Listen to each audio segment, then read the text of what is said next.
आप में से कितने लोग हैं जितने आस्था पर सुन रहे हो, जितने मोबाइल पर सुन रहे हो, फेसबुक यूट्यूब पर सुन रहे हो, कितने लोग हैं आप में से जो मंदिर जाते होंगे तो मंदिर में गंदगी देखकर वापस आ जाते होंगे? कोई है ऐसा? अगर मंदिर आप जाते हो शंकर जी के तो शिव मंदिर में जाते हो, अगर आपको कहीं गंदगी नजर आती है तो आप पोछा लगा कर आ जाते हो। ये चीज आपने शिव महापुराण से सीख ली कि शंकर के मंदिर अगर हम जा रहे हैं, शिव के मंदिर अगर हम पहुंच रहे हैं तो वहां पर एकदम सफाई रखना है, हमें शिव मंदिर में आनंद रखना है। अब भगवान शंकर की दृष्टि खुली क्योंकि स्तुति ऋषियों ने, संतों ने, साधुओं ने, साधकों ने, उपासकों ने करी, दृष्टि खुली। और जब दृष्टि खुली, जैसे ही दृष्टि खुली तो नंदी की ओर दृष्टि गई।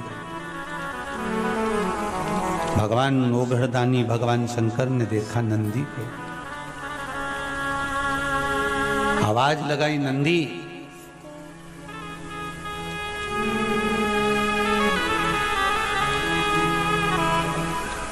नंदी, ओ नंदी, आवाज लगाई, नंदी हिला नहीं। विष प्रबल था जिसको भगवान शंकर ने पिया था, प्रबल विष। नंदी फिर आवाज लगाई पर नंदी हिला नहीं। थोड़ी देर बाद देवादिदेव महादेव जिन्होंने कंठ पर को रखा था वो उठकर खड़े हुए। सारे ऋषि, साधु, सन्यासी, तपस्वी, साधक, उपासक, संत, महात्मा सारे की सारे स्तुति गा रहे हैं। शंकर भगवान ने सबसे पहले नेत्र खोले तो उन साधु, संत, सन्यासी, तपस्वी, साधक, उपासक, स्तुति गाने वाले पर नहीं गई भगवान की दृष्टि। अगर भगवान की दृष्टि गई तो नंदी पर गई। क्यों? शिव महापुराण की कथा कहती है, ढोंग करने वाले और भजन करने वाले भगवान अच्छे से पहचानते हैं कि ये क्या कर रहा है। 2 घंटे तक माला लेके बैठ गए,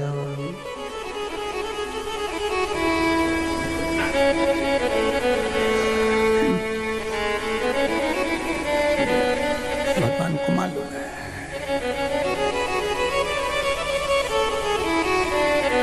कौन फूल लेकर आया है और कौन दिल लेकर आया है, भगवान को मालूम है। बिल्कुल नहीं बताया जाता भगवान को। भगवान को यह ज्ञात है कि कौन मेरे लिए आया है और कौन स्वयं के लिए आया है।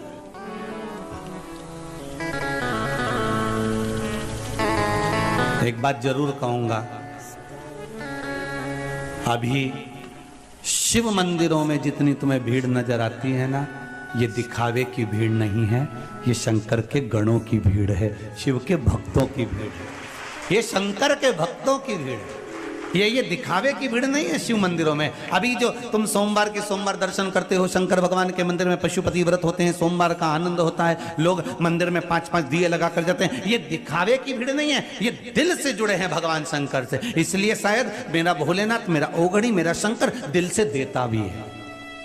एक पत्र आया बड़ा सुंदर,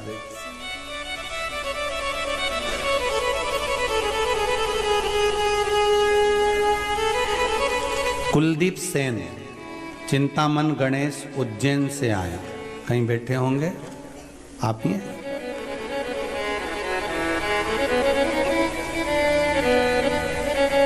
जरा खड़े होइए।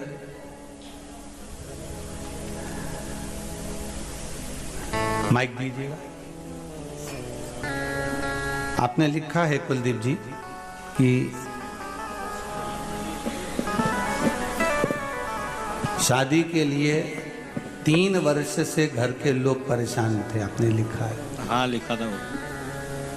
अब विवाह का क्रम हुआ? हाँ होगा। हो गया? हाँ। यहाँ पहले आए थे आप?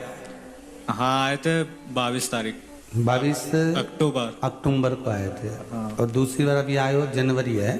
हाँ। अक्टूबर, नवंबर, दिसंबर 3 महीने में बाबा ने वापस बुला लिया। हाँ विवाह हो गया? हो गया। बाबा की बधाई, बहुत बहुत। बैठिए विराजिए। श्री शिवाय शिवाय। बहू आई है साथ में? बहू आई है? अच्छा, दोनों आए हैं। श्री शिवाय नमस्तुभ्यम। बहुत बहुत धन्यवाद, बधाई। बाबा की कृपा है। शिव उपासना में इतना विश्वास जरूर है मेरा, ये शिव महापुराण के प्रति समझ लो, चाहे मेरे ओघड़ दानी के प्रति समझ लो, मेरे शंकर के प्रति समझ लो, कि 2 साल से आप लगातार आस्था चैनल पर शिव महापुराण की कथा सुन रहे हो, और अगर मंदिरों में आप जरा रही है सोमवार की सोमवार, तो ये दिखावे की नहीं है, ये शंकर के गणों की भीड़ है, ये शिव भक्तों की भीड़ है। और दिल से विश्वास रखकर एक पत्र और बड़ा सुंदर आया है महाराज, देखिए।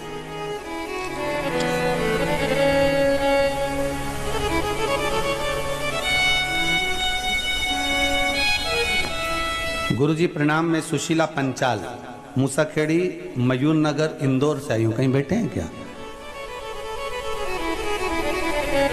उन्होंने पत्र लिखा है, मेरे पति की नौकरी चली गई थी गुरुदेव। इस पत्र में लिखा हुआ है,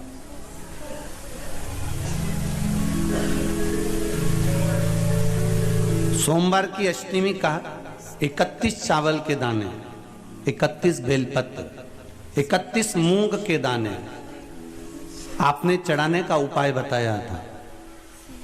इस पत्र में लिखा है गुरुदेव, वो अष्टमी सोमवार की अभी गई है जिस पर मैंने ये किया था, और जिस समय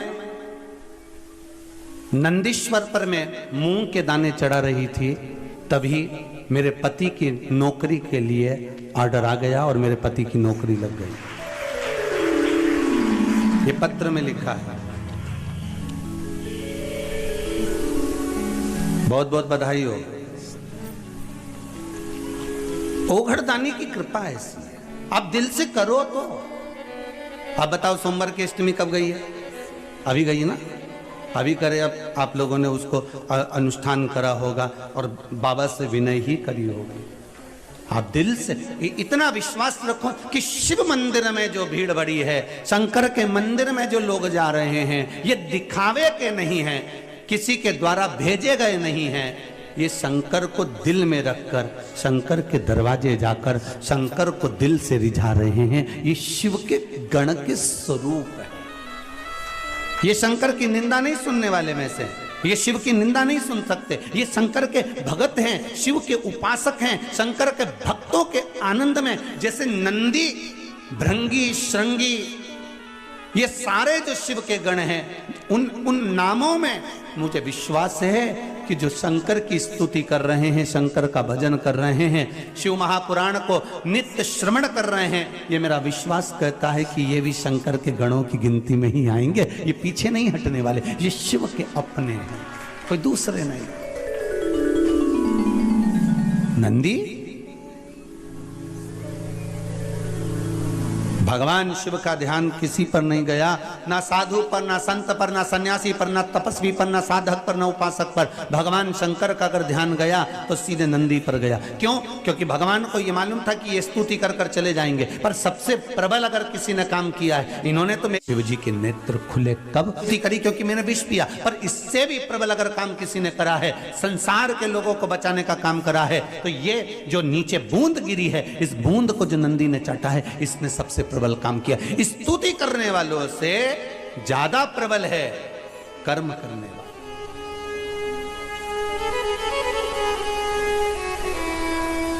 अरे भाई, स्तुति करने वालों का तो क्या है, जिसके गले में माला आती है लोग स्तुति उसी की करने लगते हैं।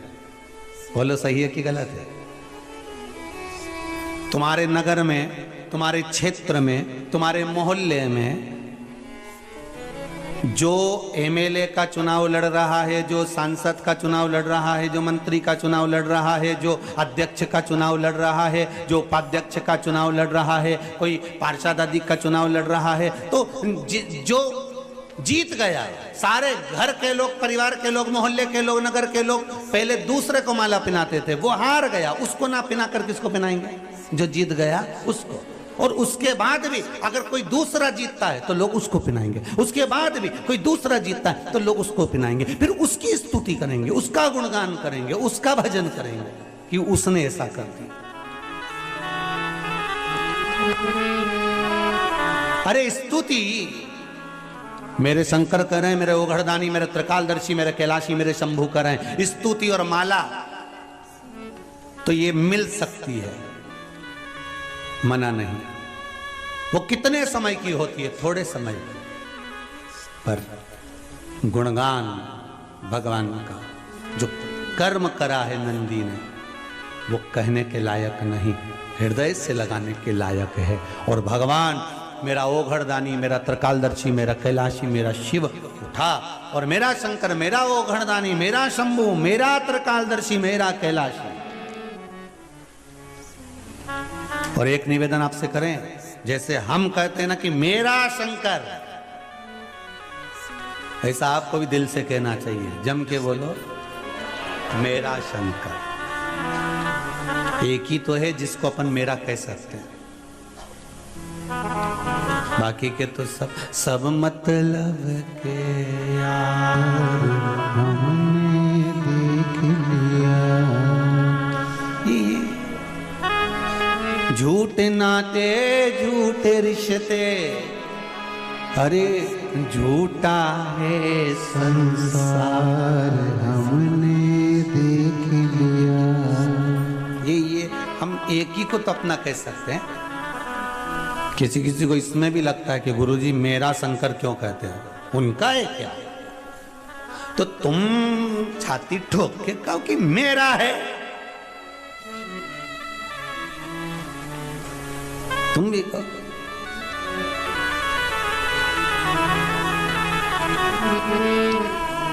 क्यों?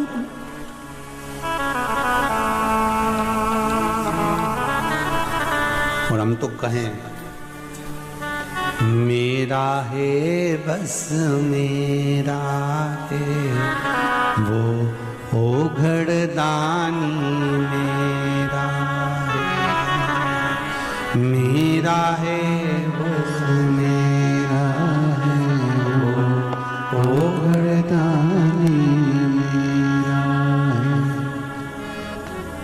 नहीं किसी का और वो बंधु, नहीं किसी का शिवदानी, बस मेरा है, मेरा है, बस मेरा है ओघड़दानी, मेरा है। देखो, विश्वास रखकर करना तुम्हें पड़ेगा। तुम खाओगे तो तुम्हारा पेट भराएगा, और हम खाएंगे तो जम के बोलिए जरा हमारा भराएगा। बेटा खाएगा बेटे का, माँ खाएगी माँ का, पिता खाएगा पिता का, भाई खाएगा भाई का, दोस्त खाए दोस्त का। प्लेट सामने रखी है, ठीक है, और प्लेट सामने रखी है तो क्या पेट भरा जाएगा? जम के तो बोलो जरा, भराएगा नहीं। प्लेट रखी है और पेट नहीं भराएगा। खाना पड़ेगा, कर्म करना पड़ेगा, रोटी का टुकड़ा तोड़ना पड़ेगा, मुख में डालना पड़ेगा। मुख में डाल भी दिया तो दांत से चबाना पड़ेगा, जिह्वा से उसका स्वाद लेना पड़ेगा, गले में उसको घटकना पड़ेगा। महाराज, कर्म इंद्रियां भी कर रही है तो कर्म अपने को भी करना, कर्म प्रधान है। गीता जी में भगवान कृष्ण कहे कर्म प्रबल।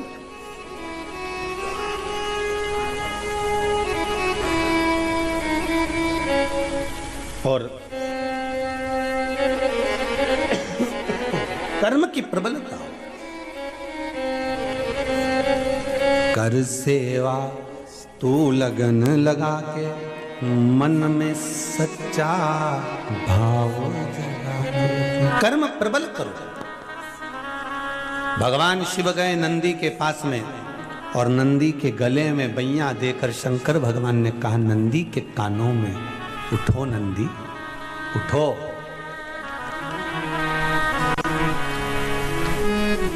एक बार ये कथा कहीं कही तो किसी ने कहा गुरुजी वो शंकर भगवान ने नंदी से क्या कहा था?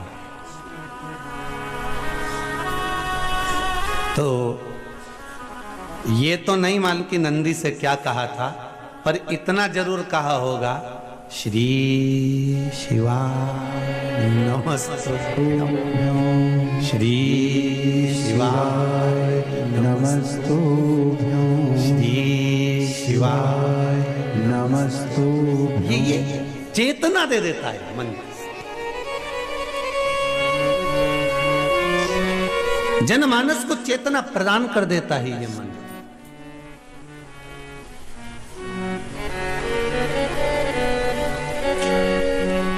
नंदी उठा, शिव जी को देखा, आज भोलेनाथ जी मेरी पीठ पे बैठने की जगह मेरे गले से लगे हुए हैं। नंदी ने पूछ लिया, प्रभु क्या बात है, आज आप मेरे गले लगे हो? शंकर भगवान ने कहा, नंदी आज तूने सिद्ध कर दिया कि शिव का गण कैसा होता है। आज तूने सिद्ध कर दिया कि शंकर का गण कैसा होता है। शंकर का गण, शंकर का भक्त, शंकर की उपासना करने वाला कभी किसी को कष्ट में नहीं देख सकता। ये तूने सिद्ध कर दिया। मेरी बूंदें विष की नीचे गिरी और तूने जिह्वा से पोंछ दिया। शिव जी के शब्द सुने तो नंदी ने कहा, प्रभु सांप बिच्छू इस बूंद को ग्रहण कर लिए थे, वो जहरीले हो चले थे। मैंने विचार करा ऋषिवर आ रहे हैं, गुरुवर आ रहे हैं, वो भी पड़ा हुआ दिखेंगे तो कुछ पा लेंगे, पाएंगे, संसार विषैला हो जाएगा भगवान, इसलिए मैं उसको चाट गया। शिव जी ने वर प्रदान कर दिया, नंदी मैं तुझे वर देता हूं, संपूर्ण विश्व के कल्याण के लिए तूने विष, जैसा मैंने पिया संपूर्ण विश्व के कल्याण के लिए विष, उसी तरह तूने भी संपूर्ण विश्व के कल्याण के लिए विष धारण करा है। जहां शंकर रहेगा वहां तू रहेगा। और सुन नंदी, संसार में जिसके दरवाजे पर तू लेकर जाएगा, ये शंभु वहां उतर कर उसका कल्याण कर कर आएगा। ये शंभु शिव कह रहे हैं नंदी। इसलिए निवेदन है, कई लोगों ने कहा, गुरुजी आपने सोमवार की अष्टमी के दिन नंदी के सामने मूंग क्यों चढ़वाई 31 दाना? तो उसका वर्णन शास्त्र आनंद में कर रहा है साहब।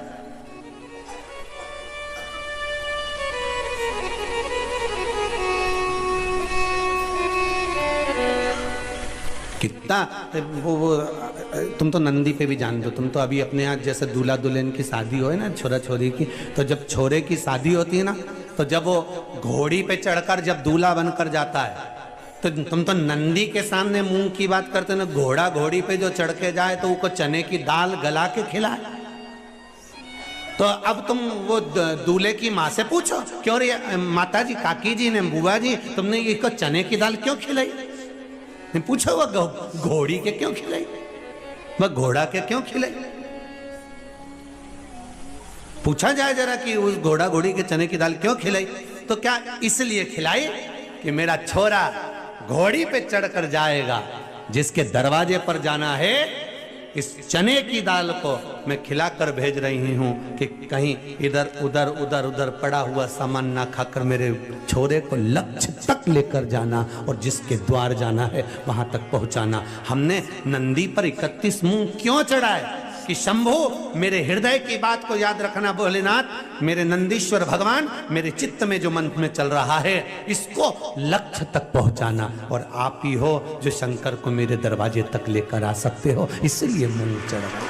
आप हो जो शिव को मेरे द्वार तक ला सकते हो, कोई दूसरा नहीं।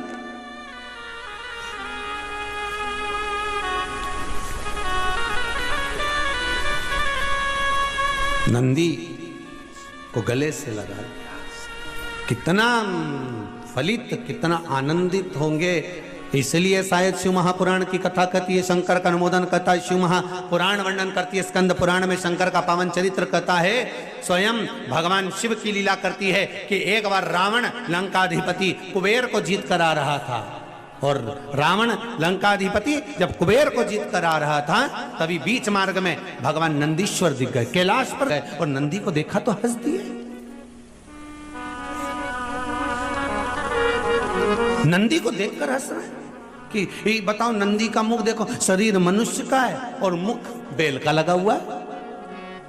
अरे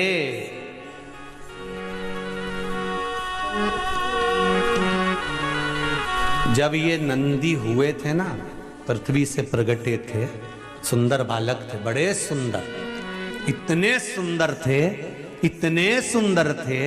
शिव महापुराण की कथा कहती है जैसे मेरे भोलेनाथ सुंदर थे ऐसे नंदी सुंदर थे। शिलाद ब्राह्मण के घर में जब जन्म हुआ, इतने सुंदर, इतने सुंदर, इतने सुंदर, कहते हैं देवलोक में जितनी अप्सराएं थी वो नंदी को देखकर उनकी ओर आसक्त हो जाती, इतने सुंदर थे भगवान।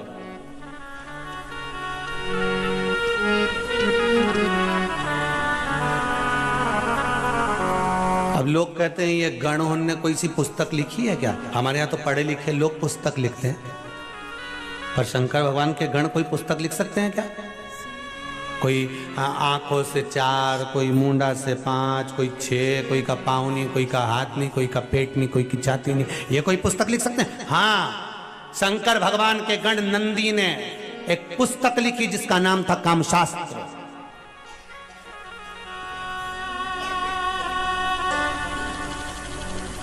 उन्होंने भी लिख दिया, एक शास्त्र लिखकर दे दिया।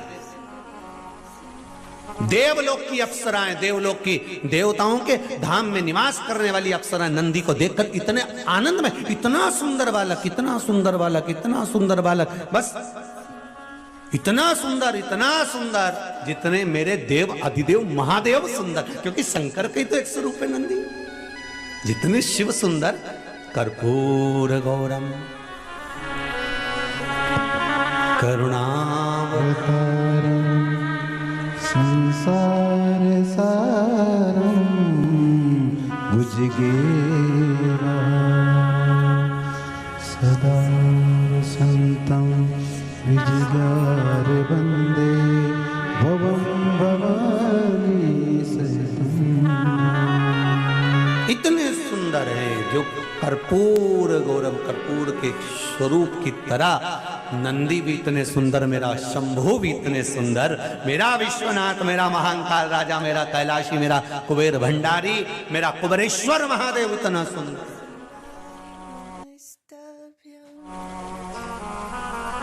नंदी भी सुंदर है, शिव भी सुंदर। अब नंदी को देखकर सब आसक्त हो जाए। तो नंदी ने विचार करा कि अगर मैं इतना सुंदर रह गया और शंकर जी की सेवा में रहा और लोग शिव जी के दर्शन करने आए, शिव के धाम में पहुंचे और मुझसे मिले, ये अच्छी बात थोड़ी ना। उन्होंने शंकर जी से कहा, भोलेनाथ, शिव जी ने कहा मांग तुझे क्या चाहिए? प्रभु, प्रभु, हाँ, मेरा चेहरा पशु का कर दो, बैल का कर दो, वृषभ का कर दो। शिव जी ने कहा इतने सुंदर नंदी का चेहरा अगर मैं वृषभ का बनाऊंगा, बैल का बनाऊंगा, अच्छा लगेगा? नंदी का नहीं लगेगा। प्रभु आप तो मेरा चेहरा वृषभ का कर दीजिए, बैल का कर दीजिए। शिव जी ने कर दिया, ठीक है।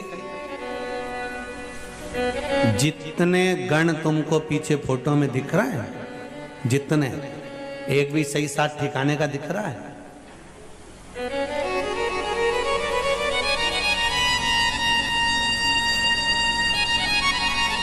एक भी या कहीं का ठिकाने का दिख रहा हो कि तुम किसी को, वो कौन सा सुंदरी का अवार्ड होता है? हाँ, जो भी हो भगवान, ऐसा कोई अवार्ड इनमें से एक आध को देना हो तो बता दो, जितने गण दिख रहे हो तुम। शिव जी के गणों में कोई तो अच्छा सुंदर सब है, सब सुंदर है, तो कैसे कह सकते हो कि सब सुंदर हैं? तो शिव महापुराण की कथा में कहा है, सत्यम शिवम सुंदरम, मतलब जो सत्य के मार्ग पर चलता है उसको शिव मिल जाता है, और जिसको शिव मिल गया उसका जीवन तो वैसे ही सुंदर हो जाता है। तो हमको लग रहा है कि ये सुंदर नहीं है, हमको लग रहा है कि इन्होंने रूप बदल कर रखा है, कोई 12 आंख रखे, कोई 12 हाथ रखे, कोई पांव रखा, कोई सिर रखा, पर इनकी सुंदरता भले हमें लगे कि ये सुंदर नहीं दिख रहा है, पर ये हृदय के सुंदर। संसार में 2 तरह के लोग होते हैं साहब, एक सुंदर तो बहुत दिखे, बहुत सुंदर साहब, अरे उनकी बहू ऐसी जोरदार, अरे उनकी बेटी ऐसी जोरदार, ने उनका छोरा इतना जोरदार, ने उनकी काकी ऐसी सुंदर, ऐसी सुंदर, इतनी बढ़िया। फिर क्या, फिर वो ऊपर रह रही, अपन नीचे रह रहे। मतलब केवल चेहरे की सुंदरता थी, पर भीतर की सुंदरता नहीं हो, भीतर की सुंदरता नहीं। महाराज खूब सुंदर थे नंदी। नंदी ने कहा नहीं नहीं प्रभु, मेरे को ये स्वरूप नहीं चाहिए, मेरे को तो आप पशु का स्वरूप लगा दो, वर्षभ का स्वरूप लगा दो, और मेरा ये स्वरूप बना दीजिए नाथ, मुझे ये स्वरूप नहीं चाहिए। भगवान ने कहा अरे नंदी तेरा स्वरूप बिगड़ गया, नंदी रूप से मतलब नहीं, आप तो दाता तेरे चरणों के होना हमें दास है, तेरे चरण रज बुझानी हमें कुछ नहीं चाहिए, आप तो अपना बनाकर रखो, जैसे हैं आपके रहें बस। भगवान ने उसको वृषभ का मुख लगा दिया,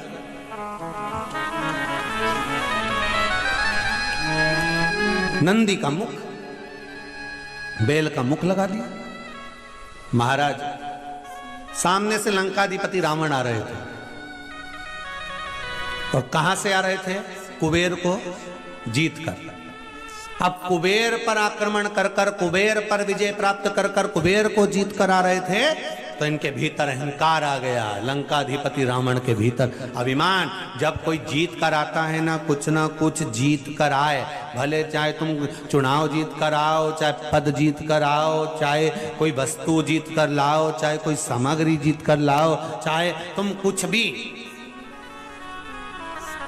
एक वो साधारण सा पहले होता था ना, वो ऐसे तखत पे पाउडर का डब्बा रख देते, साबुन धर देते, ऐसा 1-2 सामान और धर देते, सरफ की थैली, और ऐसा उसमें रिंग रहता, ऐसा फेंकते। उसमें अगर रिंग आ गया तो सामान जम के तो बोलो तुम्हारा, बस वो रिंग अगर उस पर गिर गया तो वो तुम्हारा सामान। अब लोग उसको 4 रिंग ले लें, भैया मेरे को 2 रुपया का 4 रिंग दे दो, 4 रिंग लिया और एक फेंके, और पाउडर का डिब्बा जैसे ही उसको खुल गया, अब वो तो इतना फूल गया खुलते से। अब पाउडर का डिब्बा 5 रुपए का और फूला इतना 50 रुपए का, इतना। अब ये कब तक फूलेगा? जब तक घर नहीं जाएगा। और घर गया ना, और जो पाउडर का डब्बा दिया, इतने में घर के लोगों ने, मम्मी ने पूछ लिया छोरा कहां से लाया? फिर तनी किया वे तो छोरा कहां। तुम देखना जो दूल्हा होन घोड़ी पे जाए ना, ये वैसे घोड़ी पे बैठा बैठा यूं हो जाए, फिर जैसे इनकी कोई निछावर करने आए 10 रुपए से तो यूं हो जाए, तो फिर यूं, फिर निछावर करे से तो यूं, तो ये छोरा कहां से लाया? फिर तनी गए तो 10 रुपए का। वो तो मैंने रिंग फेंका, कितना लोग लगा था, एक के भी नहीं आए ना, हमारे पाउडर का डिब्बा ही नहीं गया। अब इसने तो कह दिया पाउडर का डिब्बा आ गया, और इसकी मम्मी के समझ में आ गया 3 दिन से वो 2 रुपया नहीं मिल रही, अभी के 2-2 के पाउडर बना दिया। अब रावण को थोड़ा सा अहंकार आ गया। वैसे तो लंकाधिपति रावण को अभिमान तो था, बहुत था, पर आज विजय प्राप्त कर कर आ रहा है, आज जीत कर आ रहा है, कुबेर का खजाना जीत कर आ रहा है, कुबेर पद को जीत कर आ रहा है। और जो अलकापुरी से जीत कर आ रहा था, और सामने नंदीश्वर आ गए, भगवान शंकर के गण आ गए, और जो नंदीश्वर आए, जो शिव के गण आए, इसने क्रोध में आकर अहंकार की भाषा कह दी, अरे कौन हो तुम, कौन हो? नंदी ने कहा तुम मुझे पहचानते नहीं हो। रावण नंदी को कई बार मिल चुके थे, क्योंकि रावण किसकी आराधना करते थे? शिव जी की। जब रावण भगवान शंकर की आराधना करते तो नंदी से मिले होंगे कि नहीं मिले होंगे? कई बार मिल चुके थे। पर व्यक्ति जब जीत कर आता है और व्यक्ति के भीतर अहंकार आ जाता है, तब वो पूछता है तुम कौन? साहब हम तो तुम्हारे मोहल्ले में तो रहते थे, ऊपर किराए के मकान में, तुम नहीं पहचाने हमको? हूं। तुम कौन? मतलब जीता है, अभिमान आ गया, अहंकार आ गया। तुम कौन?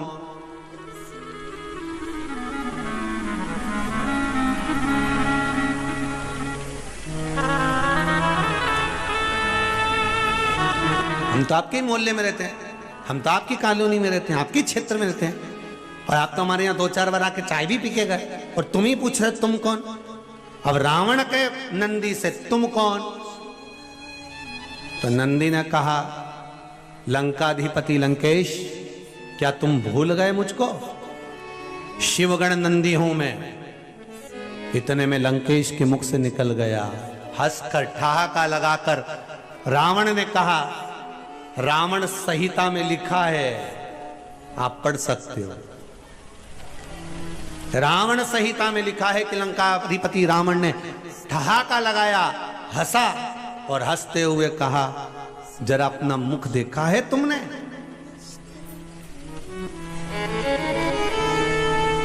अपने मुख को देखा है आपने?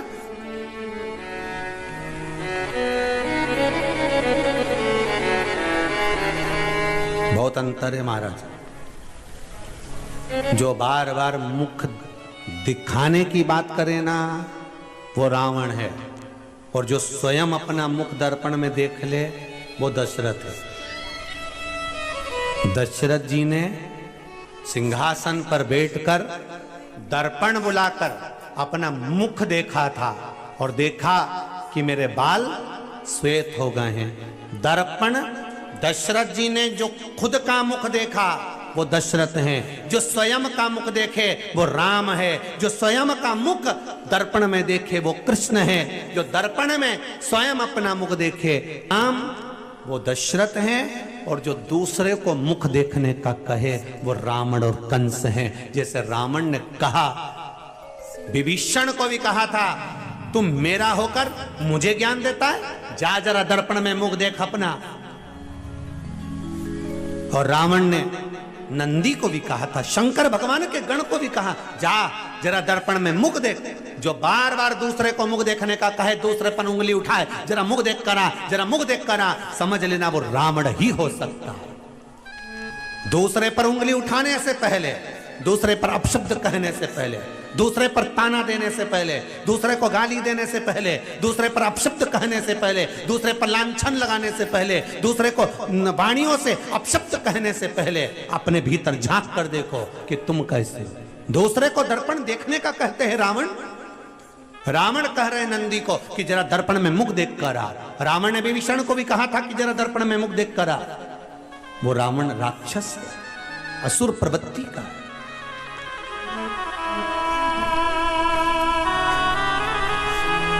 हम क्यों कहें, अरे तेरा ही दिया मैंने, खाया पिया है, तेरा शुक्रिया है, तेरा शुक्रिया। हम क्यों कहें, क्या किसको रोइए, चादर तान के सोइए।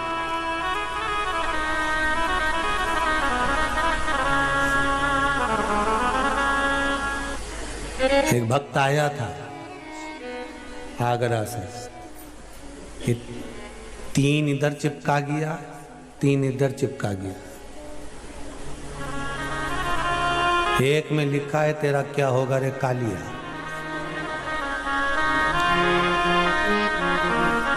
और क्या किसको रोइए, चादर तान के सोइए। जो शिव महापुराण में बोलते हैं ना, वो उसने लिख के ले आया और चिपका के चले गए। तुमने कहा क्यों ये चिपका रहा है? हाँ गुरुजी, कभी कभी कथा नहीं होती है ना, तो लोग पढ़ के ही चले जाएंगे, नहीं सुनेंगे, पढ़ेंगे तो सर चिपका गया। अच्छा, शंकर जी के जितने भगत हैं नहीं, सभी इनसे कम नहीं, जो आए नहीं है सब इनसे कम नहीं हो सकते। और सब अब वो 8-10 माताएं मिलके वो कुआं के पास में वो पत्थर उन पड़े, उसी पे बैठ के घर से टिफिन लाई होंगी तो भोजन कर रही होंगी। हमने मन में सोचा बताओ कैसे वो पत्थरों पे बैठी होगी, कैसे भोजन कर रही होगी, कंकर ही कंकर तो सब है, कैसे विचार कर रही होगी। हमने अंदर से उसको बोला आकाश को कि आकाश बोल के आओ, थोड़ा अच्छी वाली जगह पे बैठ के भोजन कर लो, जहाँ पर अच्छी साफ जगह।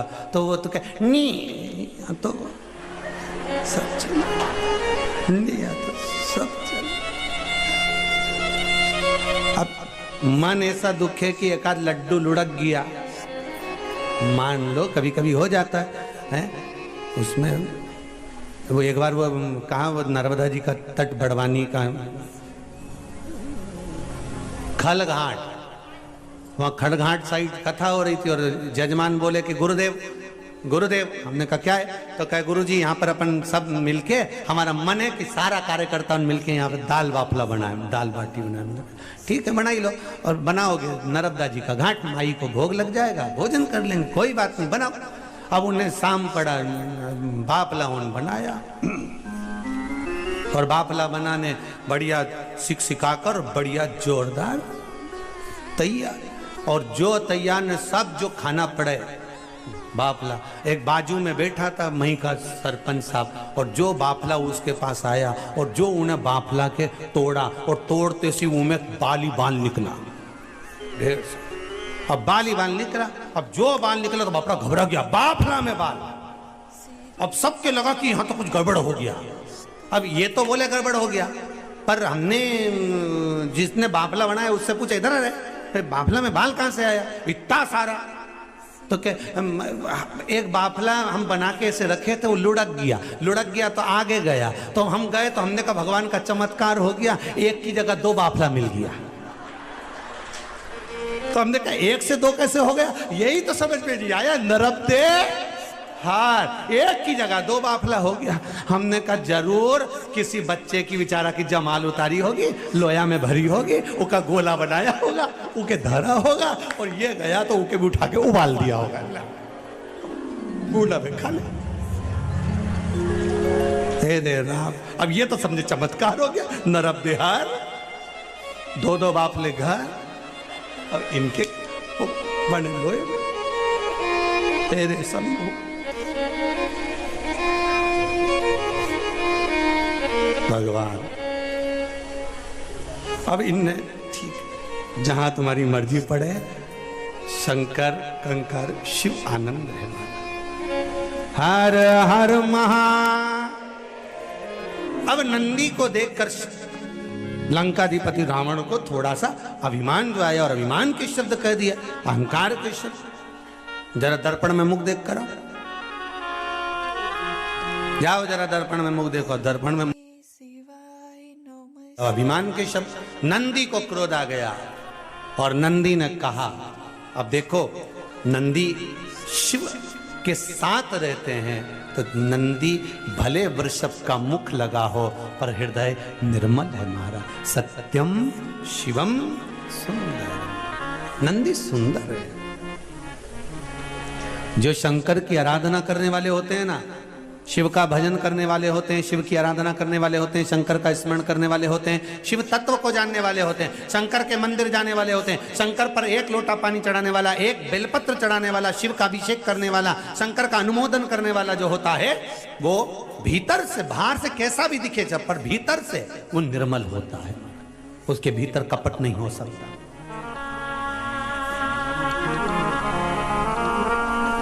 उसके भीतर कपट नहीं हो सकता, वो तो केवल भाव लेकर जाता है। तेरे डमरू की धुन सुन के मैं काशी नगरी आई हूँ।